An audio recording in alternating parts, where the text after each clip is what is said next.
जब से होरी के घर में गाय आ गई है, घर की श्री ही कुछ और हो गई है। धनिया का घमंड तो उसके संभाल से बाहर हो जाता है। जब देखो गाय की चर्चा। भूसा छिज गया था, ऊख में थोड़ी सी चरी बो दी गई थी, उसी की कुट्टी काटकर जानवरों को खिलाना पड़ता था। आंखें आकाश की ओर लगी रहती थीं कि कब पानी बरसे और घास निकले। आधा आषाढ़ बीत गया और वर्षा न हुई। सहसा एक दिन बादल उठे और आषाढ़ का पहला दोंगड़ा गिरा।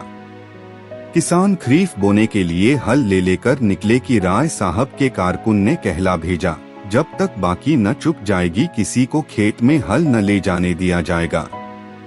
किसानों पर जैसे वज्रपात हो गया। और कभी तो इतनी कड़ाई न होती थी, अब की यह कैसा हुक्म। कोई गांव छोड़कर भागा थोड़ा ही जाता है, अगर खेती में हल न चले तो रुपए कहां से आ जाएंगे। निकालेंगे तो खेत ही से। सब मिलकर कारकुन के पास जाकर रोए। कारकुन का नाम था पंडित नोखेरा। आदमी बुरे न थे, मगर मालिक का हुक्म था, उसे कैसे टालें। अभी उस दिन राय साहब ने होरी से कैसी दया और धर्म की बातें की थीं, और आज आसामियों पर यह जुल्म। होरी मालिक के पास जाने को तैयार हुआ, लेकिन फिर सोचा, उन्होंने कारकुन को एक बार जो हुक्म दे दिया, उसे क्यों टालने लगे। वह अगुवा बनकर क्यों बुरा बने। जब और कोई कुछ नहीं बोलता तो यही आग में क्यों कूदे। जो सबके सिर पड़ेगी वह भी झेल लेगा। किसानों में खलबली मची हुई थी। सभी गांव के महाजनों के पास रुपए के लिए दौड़े। गांव में मंगरू साह की आजकल चढ़ी हुई थी। इस साल सन में उसे अच्छा फायदा हुआ था। गेहूं और अलसी में भी उसने कुछ कम नहीं कमाया था। पंडित दातादीन और दुलारी सहुआइन भी लेन देन करती थीं। सबसे बड़े महाजन थे झिंगुरी सिंह। वह शहर के एक बड़े महाजन के एजेंट थे। उनके नीचे कई आदमी और थे, जो आसपास के देहातों में घूम घूम कर लेन देन करते थे। इनके उपरांत और भी कई छोटे मोटे महाजन थे, जो 2 आने रुपए ब्याज पर बिना लिखापढ़ी के रुपए देते थे। गांव वालों को लेन देन का कुछ ऐसा शौक था कि जिसके पास 10-20 रुपए जमा हो जाते, वही महाजन बन बैठता था। एक समय होरी ने भी महाजनी की थी। उसी का यह प्रभाव था कि लोग अभी तक यही समझते थे कि होरी के पास दबे हुए रुपए हैं। आखिर वह धन गया कहाँ? बंटवारे में निकला नहीं। होरी ने कोई तीर्थ व्रत भोज किया नहीं, गया तो कहाँ गया। जूते जाने पर भी उनके गट्ठे बने रहते हैं। किसी ने किसी देवता को सीधा किया, किसी ने किसी को। किसी ने आना रुपया ब्याज देना स्वीकार किया, किसी ने 2 आना। होरी में आत्मसम्मान का सर्वथा लोप न हुआ था। जिन लोगों के रुपए उस पर बाकी थे, उनके पास कौन मुंह लेकर जाए। झिंगुरी सिंह के सिवा उसे और कोई न सूझा। वह पक्का कागज लिखाते थे, नजराना अलग लेते थे, दस्तूरी अलग, स्टाम्प की लिखाई अलग। उस पर 1 साल का ब्याज पेशगी काटकर रुपया देते थे।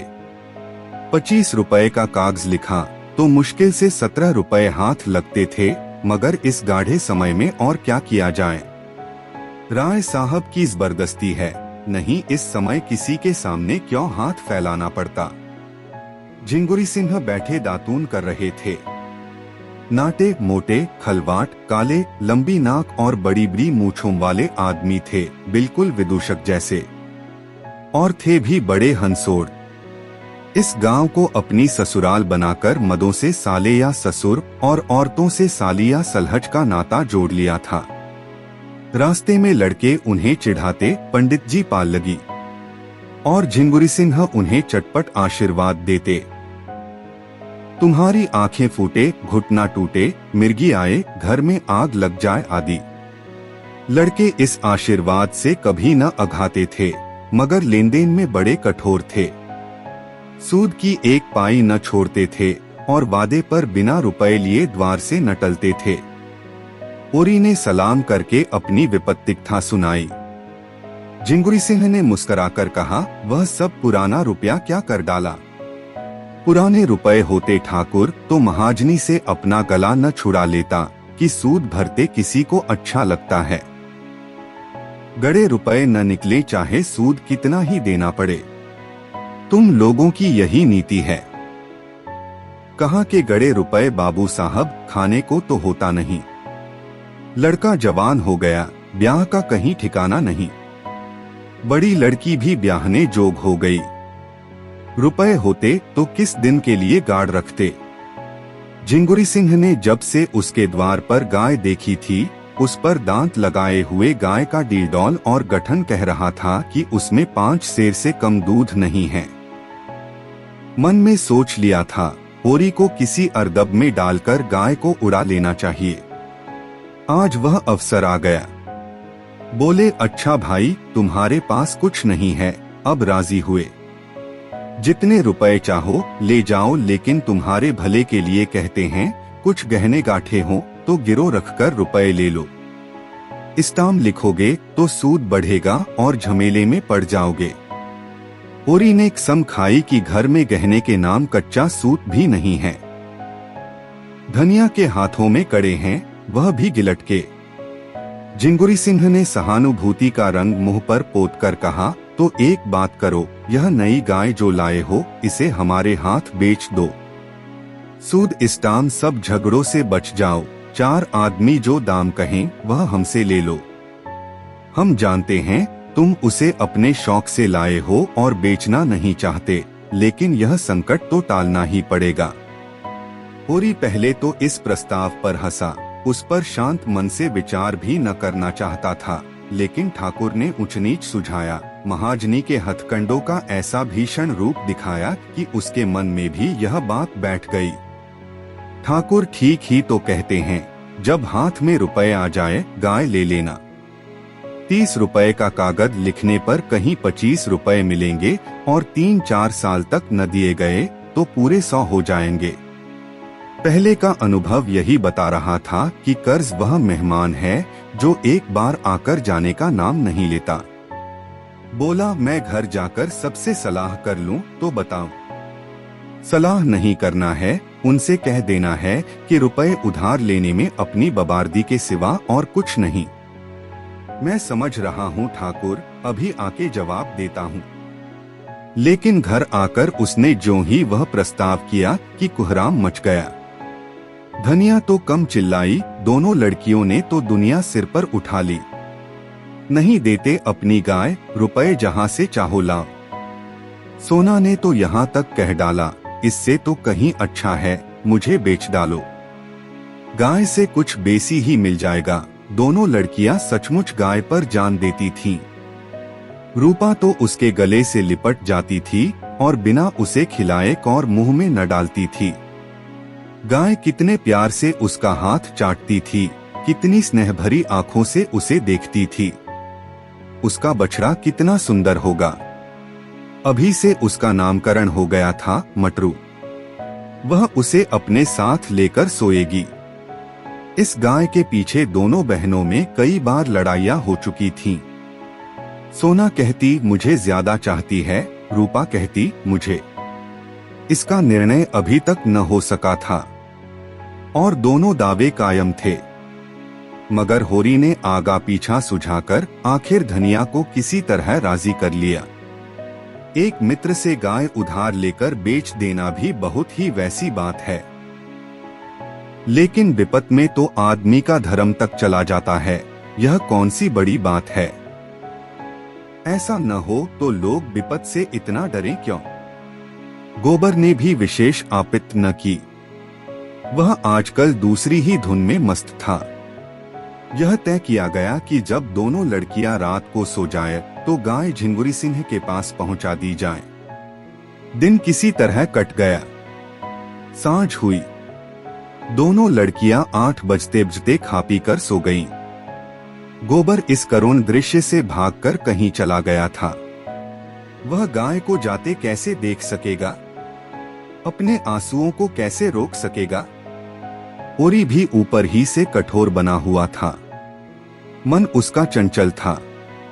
ऐसा कोई माई का लाल नहीं जो इस वक्त उसे 25 रुपए उधार दे दे, चाहे फिर 50 रुपए ही ले ले। वह गाय के सामने जाकर खड़ा हुआ तो उसे ऐसा जान पड़ा कि उसकी काली काली सजीव आंखों में आंसू भरे हुए हैं और वह कह रही है, क्या 4 दिन में ही तुम्हारा मन मुझसे भर गया? तुमने तो वचन दिया था कि जीते जी इसे न बेचूंगा। यही वचन था तुम्हारा। मैंने तो तुमसे कभी किसी बात का गिला नहीं किया। जो कुछ रूखा सूखा तुमने दिया वही खाकर संतुष्ट हो गई। बोलो। धनिया ने कहा, लड़कियां तो सो गईं। अब इसे ले क्यों नहीं जाते? जब बेचना ही है तो अभी बेच दो। ओरी ने कांपते हुए स्वर में कहा, मेरा तो हाथ नहीं उठता धनिया। उसका मुंह नहीं देखती। रहने दो, रुपए सूद पर ले लूंगा। भगवान ने चाहा तो सब अदा हो जाएंगे। 300-400 होते ही क्या हैं? एक बार ऊख लग जाए। धनिया ने गर्वभरे प्रेम से उसकी ओर देखा, और क्या? इतनी तपस्या के बाद तो घर में गऊ आई। उसे भी बेच दो। ले लो कल रुपए। जैसे और सब चुकाए जाएंगे वैसे इसे भी चुका देंगे। भीतर बड़ी उमस हो रही थी। हवा बंद थी। एक पत्ती न हिलती थी। बादल छाए हुए थे पर वर्षा के लक्षण न थे। ओरी ने गाय को बाहर बांध दिया। धनिया ने टोका भी, कहाँ लिए जाते हो? पर होरी ने सुना नहीं। बोला, बाहर हवा में बांधे देता हूं, आराम से रहेगी। उसके भी तो जान है। गाय बांधकर वह अपने मंझले भाई शोभा को देखने गया।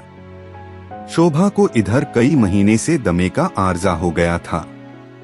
दवा दारू की जुगत नहीं, खाने पीने का प्रबंध नहीं और काम करना पड़ता था जी तोड़कर, इसलिए उसकी दशा दिन दिन बिगड़ती जाती थी। शोभा सहनशील आदमी था, लड़ाई झगड़े से कोसों भागने वाला, किसी से मतलब नहीं, अपने काम से काम। होरी उसे चाहता था और वह भी होरी का अदब करता था। दोनों में रुपए पैसे की बातें होने लगी। राय साहब का यह नया फरमान आलोचनाओं का केंद्र बना हुआ था। कोई 11 बजते होरी लौटा और भीतर जा रहा था कि उसे भास हुआ जैसे गाय के पास कोई आदमी खड़ा है। पूछा, कौन खड़ा है वहां? हीरा बोला, मैं हूं दादा, तुम्हारे कौड़े में आग लेने आया था। हीरा उसके कौड़े में आग लेने आया है, इस द्रासी बात में होरी को भाई की आत्मीयता का परिचय मिला। गांव में और भी तो कौड़े हैं, कहीं से आग मिल सकती थी। हीरा उसके कौड़े में आग ले रहा है तो अपना ही समझकर तो सारा गांव इस कौड़े में आग लेने आता था। गांव से सबसे संपन्न यही कौड़ा था, मगर हीरा का आना दूसरी बात थी। और उस दिन की लड़ाई के बाद हीरा के मन में कपट नहीं रहता। गुस्सैल है लेकिन दिल का साफ। उसने स्नेह भरे स्वर में पूछा, तमाकू है कि ला दूं? नहीं, तमाकू तो है दादा। शोभा तो आज बहुत बेहाल है, कोई दवाई नहीं खाता तो क्या किया जाए? उसके लेखे तो सारे वैद, डॉक्टर, हकीम अनाड़ी हैं। भगवान के पास जितनी अक्कल थी वह उसके और उसकी घरवाली के हिस्से पड़ गई। होरी ने चिंता से कहा, यही तो बुराई है उसमें, अपने सामने किसी को गिनता ही नहीं, और चिढ़ने तो बीमारी में सभी हो जाते हैं। तुम्हें याद है कि नहीं, जब तुम्हें इफिंजा हो गया था तो दवाई उठाकर फेंक देते थे। मैं तुम्हारे दोनों हाथ पकड़ता था, तब तुम्हारी भाभी तुम्हारे मुंह में दवाई डालती थी। उस पर तुम उसे हजारों गालियां देते थे। हाँ दादा, भला वह बात भूल सकता हूँ। तुमने इतना न किया होता तो तुमसे लड़ने के लिए कैसे बचा रहता। होरी को ऐसा मालूम हुआ कि हीरा का स्वर भारी हो गया है। उसका गला भी भर आया। बेटा, लड़ाई झगड़ा तो जिंदगी का धर्म है। इससे जो अपने हैं वह पराये थोड़े ही हो जाते हैं। जब घर में 4 आदमी रहते हैं तभी तो लड़ाई झगड़े भी होते हैं। जिसके कोई है ही नहीं उसके कौन लड़ाई करेगा। दोनों ने साथ चिलम पी। तब हीरा अपने घर गया, होरी अंदर भोजन करने चला। धनिया रोष से बोली, देखी अपने सपूत की लीला। इतनी रात हो गई और अभी उसे अपने सैल से छुट्टी नहीं मिली। मैं सब जानती हूँ, मुझको सारा पता मिल गया है। भोला कि वह राड लड़की नहीं है, झुनिया उसी के फेर में पड़ा रहता है। होरी के कानों में भी इस बात की भनक पड़ी थी, पर उसे विश्वास न आया था। गोबर बेचारा इन बातों को क्या जाने। बोला, किसने कहा तुमसे? धनिया प्रचंड हो गई, तुमसे छिपी होगी, और तो सभी जगह चर्चा चल रही है। यह भुग्गा वह 72 घाट का पानी पिए हुए इसे उंगलियों पर नचा रही है और यह समझता है वह इस पर जान देती है। तुम उसे समझा दो, नहीं कोई ऐसी वैसी बात हो गई तो कहीं के न रहोगे। होरी का दिल उमंग पर था।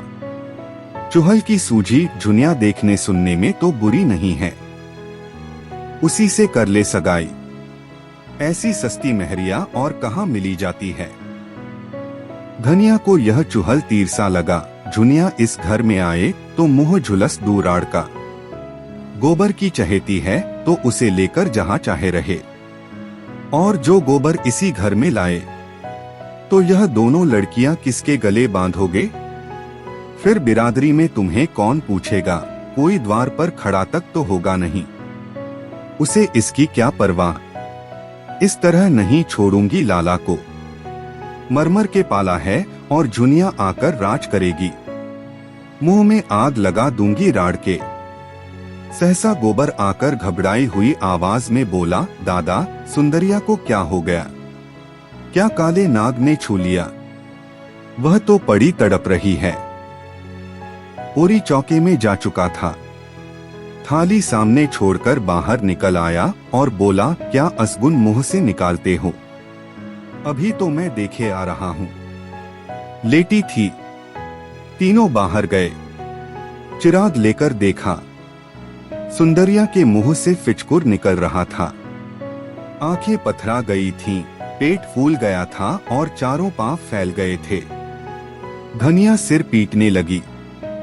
होरी पंडित दातादीन के पास दौड़ा। गांव में पशु चिकित्सक के वही आचार्य थे। पंडित जी सोने जा रहे थे। दौड़े हुए आए।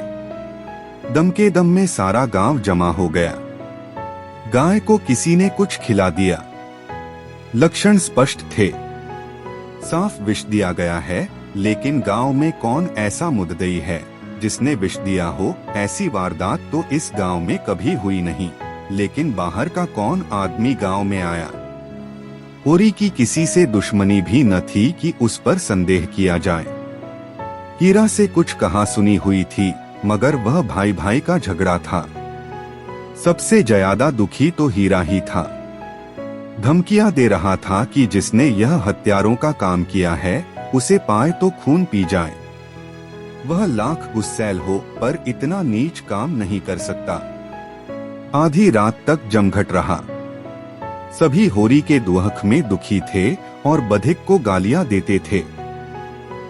वह इस समय पकड़ा जा सकता तो उसके प्राणों की कुशल न थी। जब यह हाल है तो कोई जानवरों को बाहर कैसे बांधेगा? अभी तक रात बिरात सभी जानवर बाहर पड़े रहते थे। किसी तरह की चिंता न थी, लेकिन अब तो एक नई विपत्ति खड़ी हुई थी। क्या गाय थी कि बस देखता रहे? पूजने जोग 5 सेर से दूध कम न था। 100 का एक एक बाछा होता। आते देर न हुई और यह वजरा गिर पड़ा। जब सब लोग अपने अपने घर चले गए तो धनिया होरी को कोसने लगी, तुम्हें कोई लाख समझाए करोगे अपने मन की। तुम गाय खोलकर आंगन से चले तब तक मैं जूझती रही कि बाहर न ले जा। हमारे दिन पतले हैं, न जाने कब क्या हो जाए, लेकिन नहीं, उसे गंभीर लग रही है। अब तो खूब ठंडी हो गई और तुम्हारा कलेजा भी ठंडा हो गया। ठाकुर मांगते थे, दे दिया होता तो एक बोझ सिर से उतर जाता और निहोरा का निहोरा होता, मगर यह तमाचा कैसे पड़ता। कोई बुरी बात होने वाली होती है तो मती पहले ही हर जाती है। इतने दिन मजे से घर में बंधती रही, न गमीर लगी न जूड़ी आई। इतनी जल्दी सबको पहचान गई थी कि मालूम ही न होता था कि बाहर से आई है। बच्चे उसके सींगों से खेलते रहते थे, सिर तक न हिलाती थी। जो कुछ नाद में डाल दो चाट पोंछ कर साफ कर देती थी। लक्ष्मी थी, अभागों के घर क्या रहती। सोना और रूपा भी यह हलचल सुनकर जग गई थीं और बिल्ख बिल्ख कर रो रही थीं। उसकी सेवा का भार अधिकतर उन्हीं दोनों पर था। उनकी संगिनी हो गई थी। दोनों खाकर उठती तो एक एक टुकड़ा रोटी उसे अपने हाथों से खिलाती। कैसा जीभ निकालकर खा लेती थी और जब तक उनके हाथ का कौर न पा लेती खड़ी ताकती रहती। भाग्य फूट गए। सोना और गोबर और दोनों लड़कियां रो धोकर सो गई थीं। ओरी भी लेटा। धनिया उसके सिरहाने पानी का लोटा रखने आई तो होरी ने धीरे से कहा, तेरे पेट में बात पचती नहीं, कुछ सुन पाएगी तो गांव भर में ढिंढोरा पीटती फिरेगी। धनिया ने आपत्ति की, भला सुनूं, मैंने कौन सी बात पीट दी कि यो नाम बदनाम कर दिया। अच्छा, तेरा संदेह किसी पर होता है। मेरा संदेह तो किसी पर नहीं है। कोई बाहरी आदमी था। किसी से कहेगी तो नहीं? कहूंगी नहीं तो गांव वाले मुझे गहने कैसे गढ़वा देंगे। अगर किसी से कहा तो मार ही डालूंगा। मुझे मारकर सुखी न रहोगे। अब दूसरी मेहरिया नहीं मिली जाती। जब तक हूं तुम्हारा घर संभाले हुए हूं। जिस दिन मर जाऊंगी सिर पर हाथ धरकर रोओगे। अभी मुझ में सारी बुराइयां ही बुराइयां हैं, तब आंखों से आंसू निकलेंगे। मेरा संदेह हीरा पर होता है। झूठ, बिल्कुल झूठ। हीरा इतना नीच नहीं है। वह मुंह का ही खराब है। मैंने अपनी आंखों देखा। सच, तेरे सिर की सौहर। तुमने अपनी आंखों देखा। कब? वही मैं शोभा को देखकर आया तो वह सुंदरिया की नांद के पास खड़ा था। मैंने पूछा कौन है तो बोला, मैं हूँ हीरा, कौड़े में से आग लेने आया था। थोड़ी देर मुझसे बातें करता रहा। मुझे चिलम पिलाई। वह उधर गया, मैं भीतर आया और वही गोबर ने पुकार मचाई। मालूम होता है मैं गाय बांधकर शोभा के घर गया हूँ और इसने इधर आकर कुछ खिला दिया है। शायद फिर यह देखने आया था कि मरिया नहीं। धनिया ने लंबी सांस लेकर कहा, इस तरह के होते हैं भाई जिन्हें भाई का गला काटने में भी हिचक नहीं होती। उफ़्फ़ोह, हीरा मन का इतना काला है। और दाढ़ीजार को मैंने पाल पोस कर बड़ा किया। अच्छा, जा सो रहा, मगर किसी से भूल कर भी जिक्र न करना। कौन सबेरा होते ही लाला को थाने न पहुंचाऊं तो अपने असल बाप की नहीं। यह हत्यारा भाई कहने जोग है। यही भाई का काम है। वह बैरी है, पक्का बैरी, और बैरी को मारने में पाप नहीं, छोड़ने में पाप है। ओरी ने धमकी दी, मैं कहे देता हूँ धनिया, अनर्थ हो जाएगा। धनिया आवेश में बोली, अनर्थ नहीं, अनर्थ का बाप हो जाए। मैं बिना लाला को बड़े घर भिजवाए मानूंगी नहीं। 3 साल चक्की पिसवाऊंगी, 3 साल। वहां से छूटेंगे तो हत्या लगेगी। तीरथ करना पड़ेगा, भोज देना पड़ेगा। इस धोखे में न रहें लाला। और गवाही दिलाऊंगी तुमसे बेटे के सिर पर हाथ रखकर। उसने भीतर जाकर किवाड़ बंद कर लिए और होरी बाहर अपने को कोसता पड़ा रहा। जब स्वयं उसके पेट में बात न पची तो धनिया के पेट में क्या पचेगी। अब यह चुड़ैल मानने वाली नहीं। जिद पर आ जाती है तो किसी की सुनती ही नहीं। आज उसने अपने जीवन में सबसे बड़ी भूल की। चारों ओर नीरव अंधकार छाया हुआ था। दोनों बैलों के गले की घंटियां कभी कभी बस उठती थीं। 10 कदम पर मृतक गाय पड़ी हुई थी और होरी घोर पश्चाताप में करवटें बदल रहा था। अंधकार में प्रकाश की रेखा कहीं नजर न आती थी।